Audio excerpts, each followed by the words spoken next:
Did a thing. Here we go. Bam!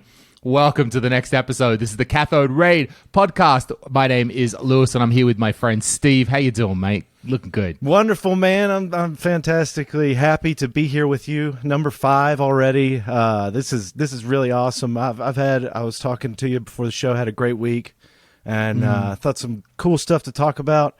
And so yeah, I'm doing good. How about you?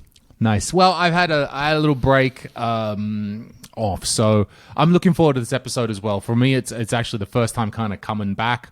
So the thing that I was alluding to in my previous uploads was that about a week and a half ago, I was involved in a pretty serious car accident.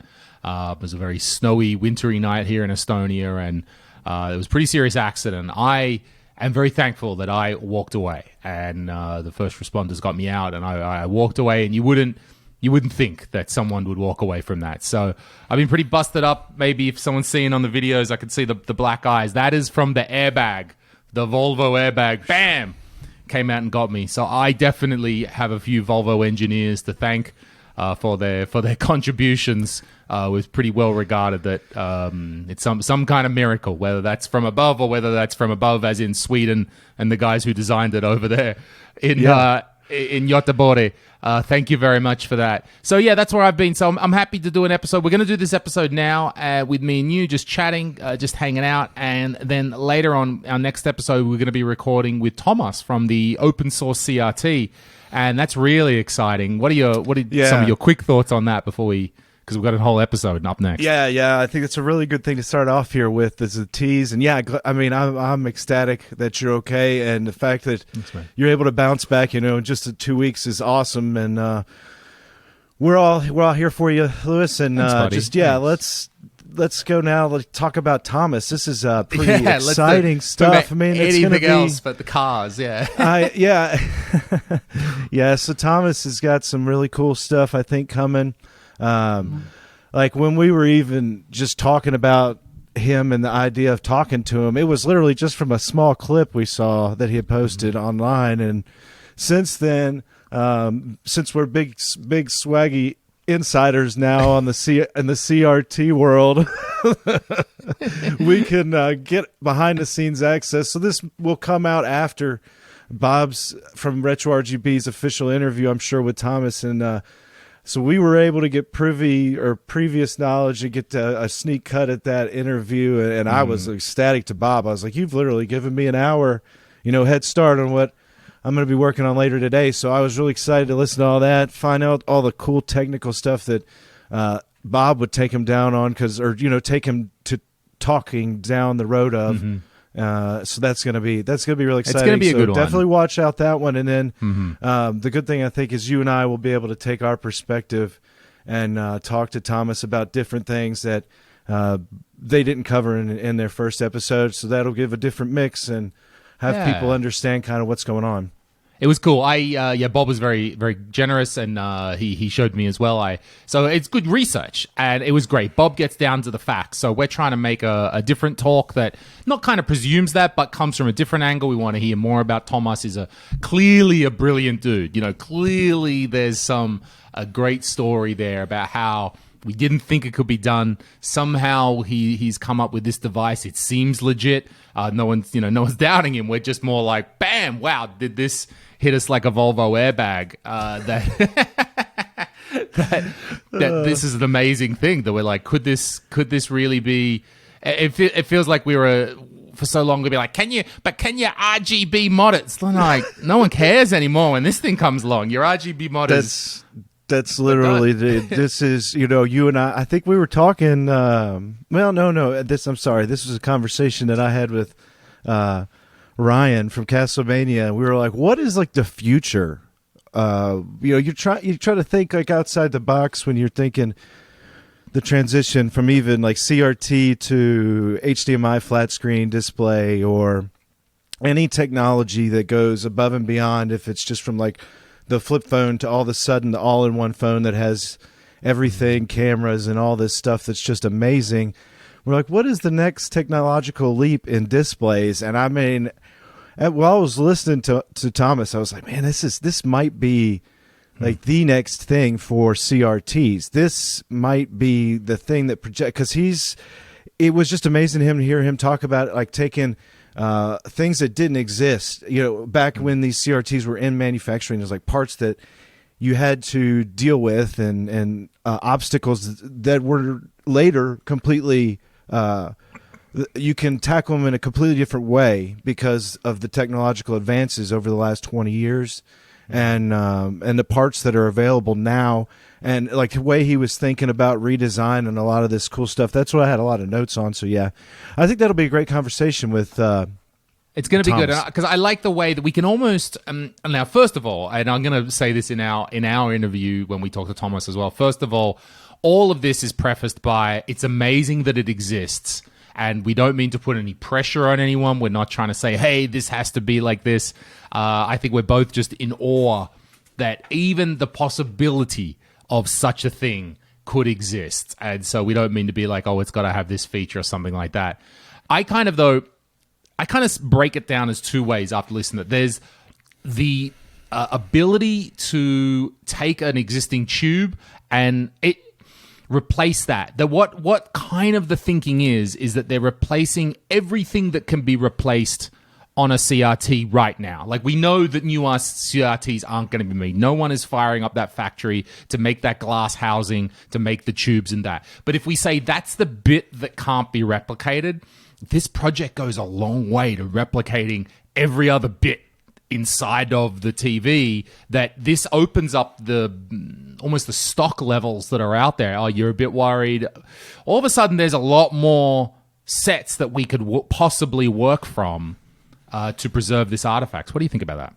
Yeah, I think that's a great point, and not to mention the idea that you could do things never thought of with any tube. Possibly, I've sat here with people who have left out, widescreen. We talked about widescreen. What if you did hold on to like a widescreen tube that is all analog that we discussed earlier in like episode, I don't remember, 1 or 2 of our podcast, that if you have that widescreen tube, can you now use this chassis redesign with that tube and, theoretically add multi-format to that? And then all of a sudden you've made yourself a $4,000 replication, or maybe, the tube wouldn't probably be as high resolution, but it would be a $4,000 interesting item comparable to that's what it'd be comparable to, is a $4,000 or $5,000 BVM in supposed performance. So yeah, I think that it's really it opens the door for just that, as well as any CRTs where the tubes are in good condition later life, that the electronics were cheap inside. And there still are a lot of those sitting around somewhere. Even warehouses, I've shown it, where warehouses are filled with nice, large, intermediate to large tubes. And so if you wanted a large tube, hopefully you could even do that with this. And I remember you saying up to really 29 exciting. He's going for right now. Which is huge. That's really, that's very, very large. 29-inch tube. Yeah. What Trust me, as somebody who just spent last week moving and setting up, so like this, the timing of this episode will be right after my episode that I was discussing a little bit with you about my send off to the JVC D36-inch tube. As we mentioned, Bob, and I had done obviously the podcast. Well, it was one of the things I did while we were on break, is I went and I had an awesome opportunity. Bob came down here from Retro RGB. Finally picked up the JVC D36-inch, and I have now just a like almost half of a storage unit worth of space opened up from it. Excuse me. So while he was here, we filmed an episode together for his podcast, and so that was a lot of fun. But that's. It'll be interesting to see what happens with Thomas, and so I'm really pumped about our chance to get to talk to him here soon.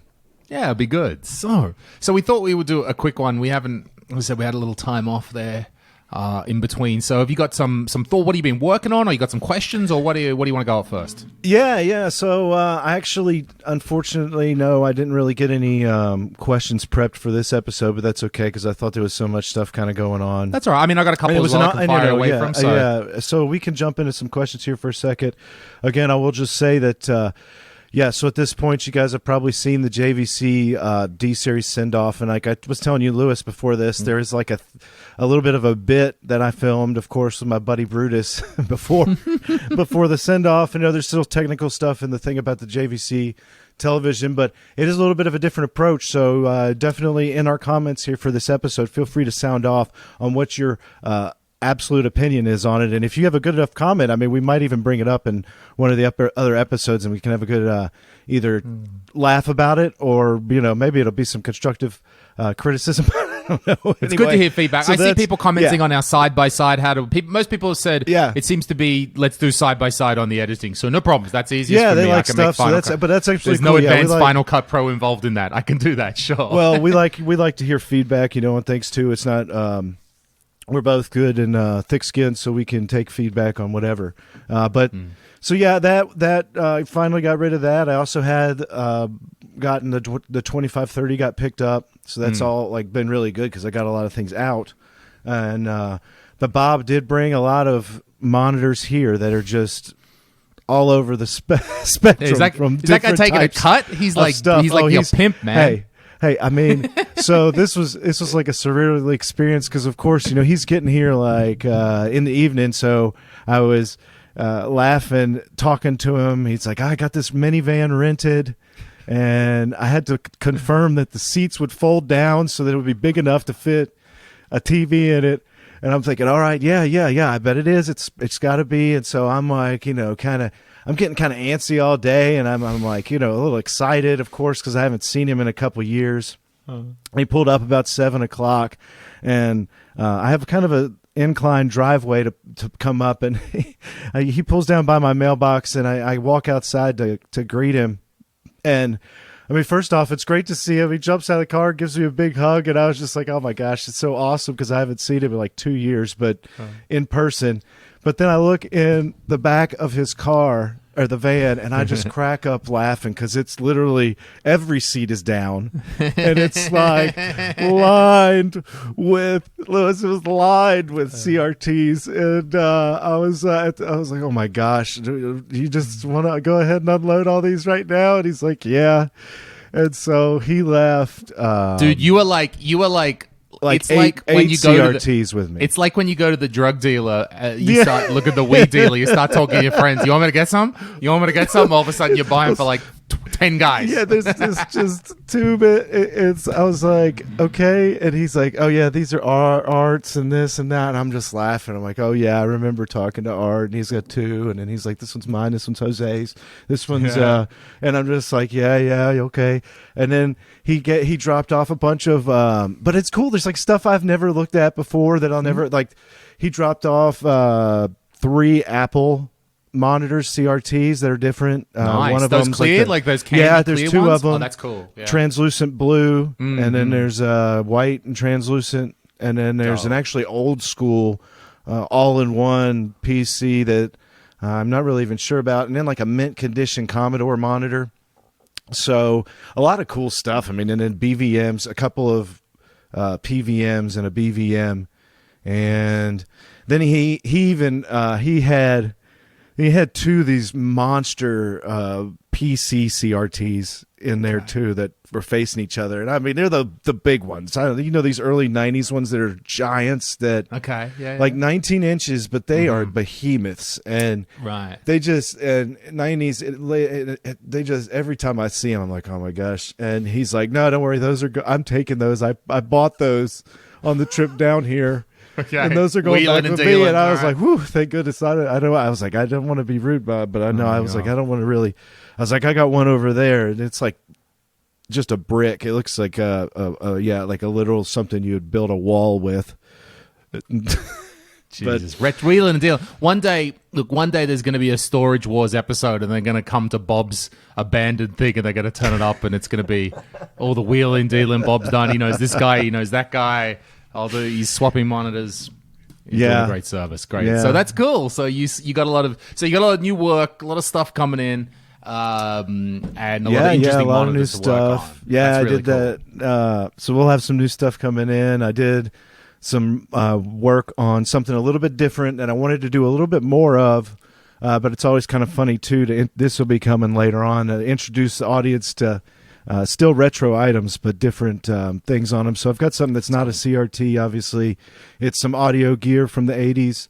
I've got a good video coming about that too. So I've been kind of productive this week, surprisingly. And I guess that's trying to get ready for the holidays, since I know I won't be able to be very good and doing much for a couple days. Okay, so at a family time. stuff's coming up. So yeah, you've got the yeah. Yeah, so That's we'll funny get that stuff going. And All right, but good, yeah, what about how about you? Got anything planned coming up? What's coming up for us? Not so much. We're not going back to Australia for Christmas. Right now, only citizens are allowed into Australia, and my girlfriend is not a citizen, nor are we married. So due to those qualifications, she can't come back with us. So we're going to stay here for Christmas in Estonia, I think, with the friends. So not a lot of travel lined up right now. I think just a quiet one. I think after everything, we're happy to have a quiet Christmas here. Do a little cooking. We got a nice tree just brought in as well. Oh yeah, that's great. Yeah. So you guys got that trees. tree, right? Because you went out to the forest. Yeah, and you got the tree Well, too. I got a little tree that's like an old one of the fake trees down here in the basement. But we went and did the Christmas vacation thing where I took the family, and it was my wife's birthday, and she said the only thing I want is to go on a real Christmas tree farm and cut down a tree and get it. And so, I mean, the cool thing was, this was the really cool part. We went and found, there's 2 of the farms in this area, but if you go on the weekend, they have hours. But if you go during the week, which both of us had an opportunity on her birthday to go and take the kids, if you go during the week, it's self-serve. You just Venmo them the payment for whatever you take on the honor system. Yeah, on the honor system. But I was, it's Christmas. Who would go around jacking Christmas trees?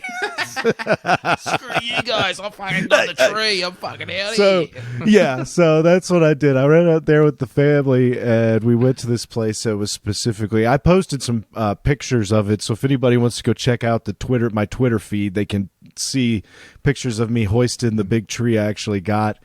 That was fun. It was a fun experience. I'm not gonna lie. I mean, you got a lot of young kids. That's the kind of stuff you're really living for when you have them. So you really, that was a great thing. And like I said, it was really private because it was just us all together. It was funny though. You go out there, and it really kind of sucked because you're going out there, and I was like, this is already early December, and I'm like, dadgummit, man, the people that are already, you see all this stuff, prepare early this year for Christmas here. I don't know about in Europe. Yeah, okay, it happens. They're bombarding you with advertisements about shortages. It's October. Why do I have this in the supermarket? It's like Halloween, and people are posting how they're already set up with Christmas trees. And so I'm like, dadgummit, Andrew, we're going to go out to that farm, and all the good trees are going to be gone because they've already been taken. And I mean, we did get out there and we found like 1 or 2 really good ones, but then you'd find other ones that looked pretty good, and some bozo had a flag that, like, again, you're talking all honor system. So I was this close to tying that flag to the next crappy looking tree next door and taking this tree and walking out. Who would know? Who would know? Right, except for the person who did it. Yeah, that's exactly right. I was laughing. So, but what if you did that? Just think about the flip side. What if you did that and, like, they had cameras set up at this farm because it's so organized of a business, and they're like, click, this happened here, this happened at this time. Oh, and then, like, the sheriff shows up on Christmas Eve. Mr. Steve, we need to talk to you about a tree that you might have. You're like, what? I didn't do nothing. Yeah, right. I know. That's so funny. So anyway, I didn't take the other person's tree, but I thought it was interesting to have that on the honor system there. You're a good Samaritan, Steve. Well, and again, you got a nice tree in here. Who wants to go do bad stuff around Christmas time? Well, you got your kids there as well. So it's like good example. The lesson? Yeah. Well, Don't worry about it. we live in a college town, and there's 30,000 college students here sometimes. It's a lot. There's like actually 5 or 6 schools in the area and one huge college. And we'll go to the small downtown area, and it's all got just, walkways that have walk now, don't walk. And sometimes you get on the street and there's nobody there for a while, but you're with your kids. And you're like, okay, hang on, guys, let's just wait. And sometimes, trying to show them off. And then like a bunch of college kids will come walk in and walk right through. And you're like, yeah, this is what we're not supposed to do. And then sometimes like they will get close to like, and we're like, yep, see. And so but it's funny because you're like, yeah, I'm like, don't go. And then the college students just see that and just keep coming. And you're like, yep, do not do what they're doing. Exactly. See that? So it's the only way you can say. It's like, you see what they're doing. We don't do that. And then it's just like laughing, and that's. But yeah, we need an example of the wrong. My girlfriend is the same. She's like, "Why did you cross? You're setting a bad example for the child there." I'm like, no, I'm giving that child's mother a teachable moment. Oh, there you go. You're taking the opposite. You can't expect the world to act around you. No. I'm providing a valuable service to that parental unit by giving them a bad example that then they can say, no, don't do that. But people can do that. See, it's brilliant. See, I'm really providing the world by crossing the road in front of children. That's exactly brilliant because if you keep fluffing around and acting like it doesn't happen, then you're doing everybody a disservice. So exactly. I commend your children need to know the realities of life. Nobody's doing the same thing. Again, it's the same kind of thing. Watch out what's going on because you get into just go into life and things can happen. So you don't underestimate the little things. So that was. All right, we got some questions here. Oh yeah, great. Jump into. So a lot of the questions, what I'm doing as I'm reading everyone's questions, the first thing is also I'm trying to do is produce a flow chart or even a list of steps to try before you ask questions. And maybe not all of the things are relevant to you, but they're things to think about. And I'm getting to that as I read everyone's questions. We're getting all these questions, and I'm like, oh, these 5 steps could have helped you, or you could have given us more info. So we're getting to that. But I got a few ones here. Talking about yokes. We were talking about yokes in our last episode. Lame Gaming is asking, they've heard that yoke sag is an issue in late model Sony flat consumer TVs. Their one isn't sagging. Have you heard that yoke sagging, I guess the yoke falling off, is a thing particularly on those late model Trinitrons? Now, I don't know that it exactly does happen. Funny enough, I did work on a flat screen one, and I did have to reseat the yoke on it. And it was just a 13-inch. I did a video, I don't know, 2 or 3 months ago on it. And but it was late model. And funny enough, it had happened in that. So it could have been an instance where maybe there is something going on with the actual... the yoke's actually held in place by these little rubber wedges. I showed that the yoke episode. I showing you the little wedges, but if the adhesive, let's say that this is later life Sony, and whoever's making the wedges makes the glue on the back of the wedge not as great, and it falls off more. I don't know that's a possibility. I don't know that that's exactly what's happening, but that's what had happened with that one. So. If your yoke does sag, it can be that. There are a couple of PVMs and higher quality monitors, not many, but like the 2950, for example, it has a board that controls yoke sag, and if that happens with that one, you can reseat the yoke or reseat the actual board sometimes, or because it's like a daughter board, so it's either a board reseating or recapping or reflowing of solder. Tends to develop cold solder joints on that one. But outside of that, if it's the thing is with the later Sonys, a good portion of them suffer from. This really goes for any flat screen CRT that's like a television. A lot of those suffer from imperfections trying to go onto that flat screen. So it could not just be a Sony thing. I've seen there's Toshibas that make popular flat screen CRT from later models, and they also suffer from anomalies kind of when you're using them, just because of the flat screen, I believe. And again, it was later on in its life.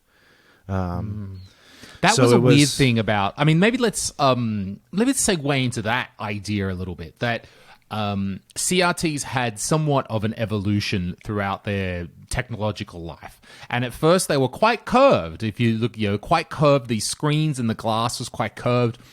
And then something happened, and we went, Sony or whoever it was said, we've got the new technology. We've got the flat. It's flat. And it's so much better because it's flat. And that's when we get our last model's flat screens, where this sort of started to become a thing.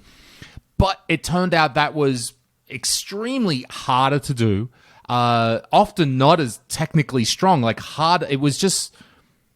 it was harder to do, technically harder to do. A lot of those screens are having some level of higher failures because it was just a harder technological task to achieve, but they wanted to make these things flat.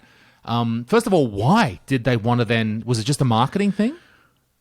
I bet it was a little bit of that. I think that was part of it. Now, I will not... If you don't care much about edge geometry, like if you're not really honed in on that, you can get these flat screens, especially like a 19-inch or 27-inch Sony or really any of them, and they can look really awesome. I just don't know that... I think maybe the conception early on with televisions as it stood was, you had everybody knew the limitations of a tube television. You'd go in, and then the only thing that seemed like luxurious more than that during the same time period might have been like those projections televisions, and they were always on a flat screen.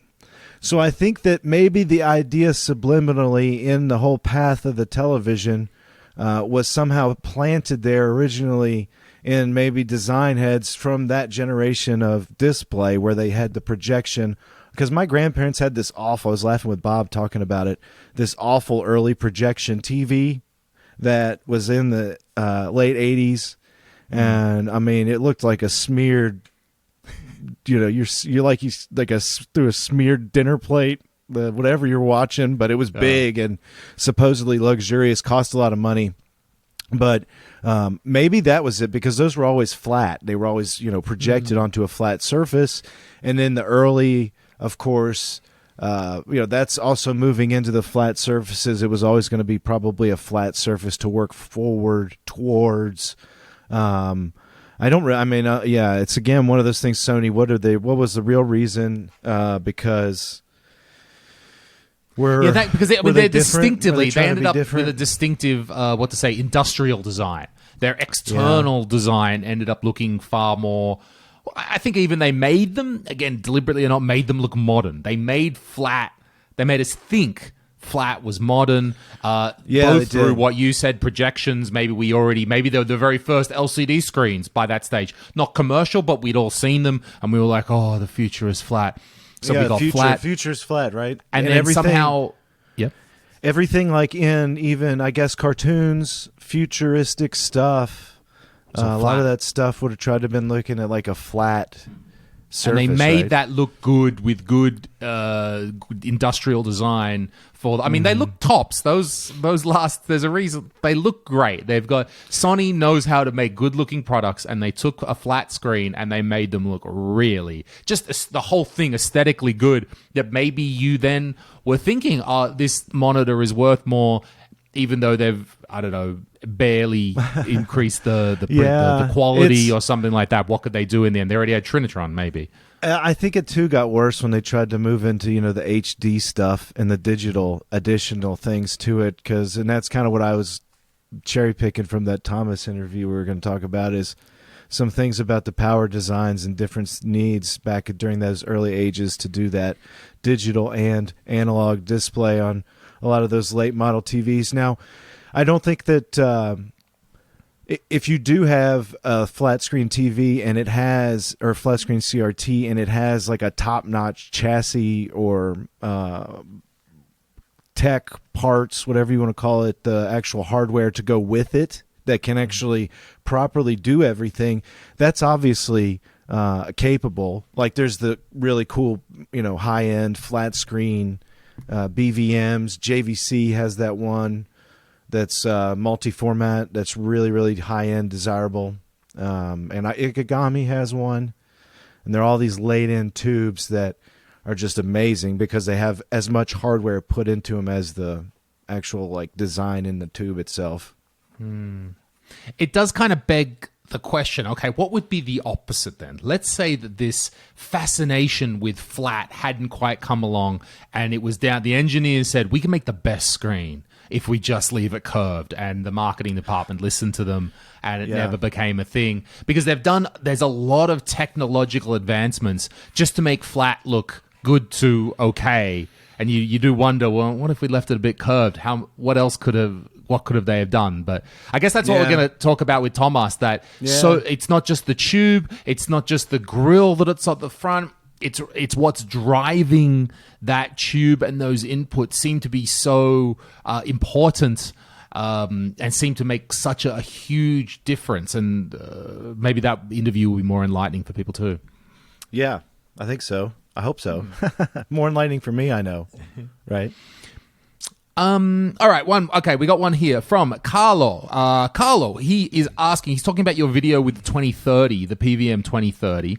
Okay. And he asked, can you get into a little more specifics of the HStat red box failure? What's inside of it? Is it a fixable board? And is it possible to reverse engineer something? Well, Thomas has got your answer to that last bit, but tell us a little bit more about that part of the okay, video. Yeah. This is like, so it's not, thankfully it's not generally as bad but it's in every 30 for 30 and some of the 40 series monitors. And it's the red box right when you open it up, those earlier PVMs, and it's in the anode path. So you've got the anode cap going from the back of the tube, and usually it just goes straight into the flyback assembly. You know, you've seen the black. Yep, the flyback. Yep, sure. And normally it would just go straight in there. Well, Sony had this thing where they had this interruption assembly, and the problem with it is just that depending on how the 2030 or the 30 series is at an age point now where it's coming to, a lot of these things are becoming mechanically broken down. And so the connection points on this red thing, there's a tube that goes into the anode cap, and it's just got like a metal connector on one point of it. And then and that's connected to the actual red assembly via a spring inside there. Like literally like a pencil spring. And so my belief is that over time, the spring becomes corroded. And that's a factor. Also, the whole assembly is like solidified into this like it's like melted into a plastic form. So it's not really serviceable. And it's what I think it is it's meant to probably get rid of the high voltage safely. And but it's also key, obviously, to their early flyback design for that higher end flyback, because I don't think they would have added it if they didn't have to, because it was a really hassle of a part. And the problem is that once it starts to go out again, it's if something goes out in it, we don't really know what to do with it. It's got to be basically replaced. So you find one, and but at this stage, it's just all. And what I can do is, I was going to say I've actually got a replacement assembly here. So I don't know if you've got. I can let you go on. You know, you could talk for like 20 seconds. I can go grab it. Sure, go grab it. Yeah, we'll talk. And then you could just like. Okay, we'll keep it going. Here, we're talking about the connection from the flyback, which is generating a lot of the high voltages that are needed as it connects onto the anode cap at the top of your tube. And the Trinitrons, that PVM, has an extra thing in the middle of that cable. And as we're seeing, a lot of the problems are just coming from physical corrosion of that whole unit. And I think that's what Steve's going to show us here. Yeah, well, and this was actually donated to me. That's kind of cool, by somebody a couple of years back, and I just never used it because I don't get very many new products. You know, this was just old stock, and it says on it Sony resistor assembly for high voltage adjustment, and then it's got, of course, some Sony parts numbers in a blue box here with the same kind of information. But I'll pull this out and show you. So this was like a replacement part where if you had a problem with this assembly, Sony would send you this, and you would take out your So here's this replacement assembly. See, now what I was talking about, how it's all encased in this weird plastic internally. Oh, that's in the here. thing. Okay, yep. That's the actual thing. Now, sometimes again, this is red, but since this was a replacement, it's not red. It's after the fact. It is made by Sony. It's Sony monikered, brand new, never been used. So again, this goes into the back of the flyback, or this goes into the back of the tube right here because it's a regular anode. That cap. goes on the top. Put that in that. This mounts inside on the shielding of the. This would mount on the side of the shielding, and then your other flyback connection, you'd get it down in here, and that's where that spring is. It's inside of here. So what happens is that spring corrodes, ruins, burns. I'm not sure, but that's what I've seen happen. So you push down on the cable, pop your flyback thing out, and then you put this in place, put that in. And for this unit, you do have to solder a ground point for it, and then another spot right here for a hot point or something. Sure. And then it's already got a cable that leads from that into the circuit board, like the deflection board. But that's a replacement of it. And again, it's a resistor, so they're 30, 40 years old almost at this point. And even the new old stock parts. But if you ask me what happens, I believe that's the breakdown. Okay, yeah. I mean, I don't know that for a fact, but from the ones I've worked on that broke down, I do have one of these that I took apart, and I got as much ripped out as I could. I couldn't really get too far into it because, again, it's like you could run over it with a car. And it's got such hard plastic on it, but that's the actual part. Did you have to talking about? So what was up with that 2030 that you were working on then? Did it have an issue? Did it have that issue around the spring? This was just donated to me. Like somebody got it and was like, I never ended up using this. Do you want it? And so I took it. Now the 25, those were 2530s that happens on more often. Because it's a little bit bigger, and they added a potentiometer onto that one that controls the H-stat. Horizontal convergence on that one. You know how normally that's on, if you look at a normal Trinitron, that'll usually be on the neck board. Okay. And on this one, it's on the back of that assembly I just showed you. Just a white potentiometer, and you spin that, and it adjusts your or your horizontal convergence.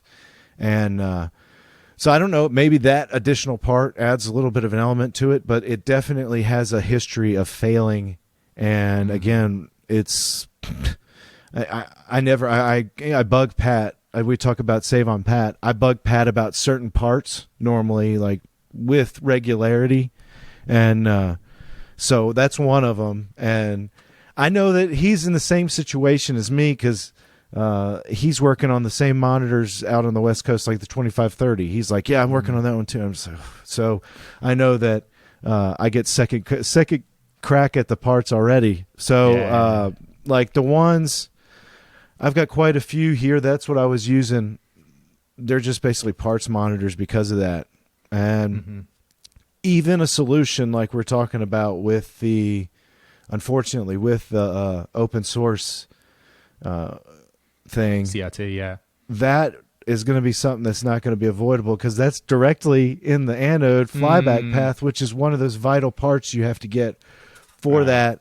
So that's kind of one of the reasons I'm cautious for people with not so much the 2030, the 2530 more, just because it's bigger, it's more expensive. The 3230 is just like a unicorn, so I don't really ever, say anything about it. But you'll get we